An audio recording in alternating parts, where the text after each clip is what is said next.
Design is not just about how something looks or even how it functions.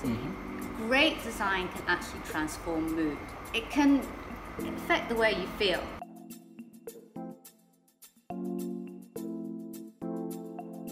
Hi, I'm Young Lim, editor of Home and Decor. Welcome to the Home and Decor channel.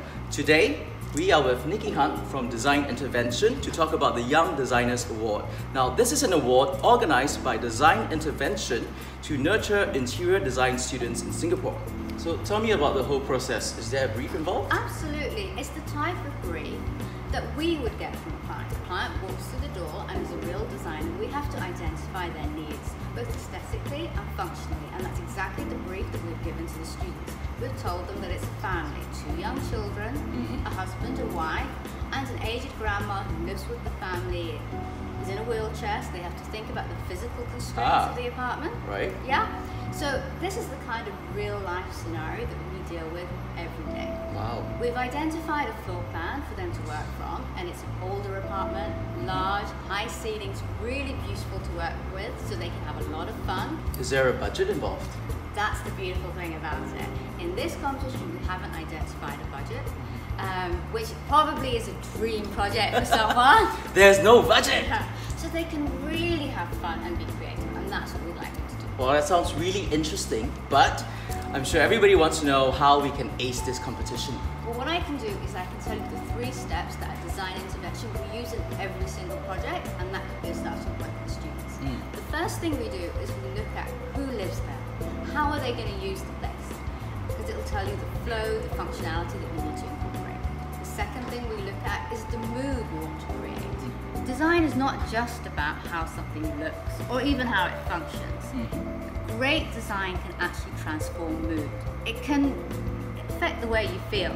So think about the atmosphere that you're trying to create in the home. And then finally, we assess the interior architecture of the space. We look at the bad points. Every building, no matter how refined, has bad points. There might be a dark room or a low-hanging beam. And then look at the good points. Is there a room with abundant light or a lovely wall that you can turn into a feature? And then you can focus the attention on that. So, what are the 3 big mistakes that people tend to make? This is the 4th year that we've been running the competition, so we have seen some mistakes that are common.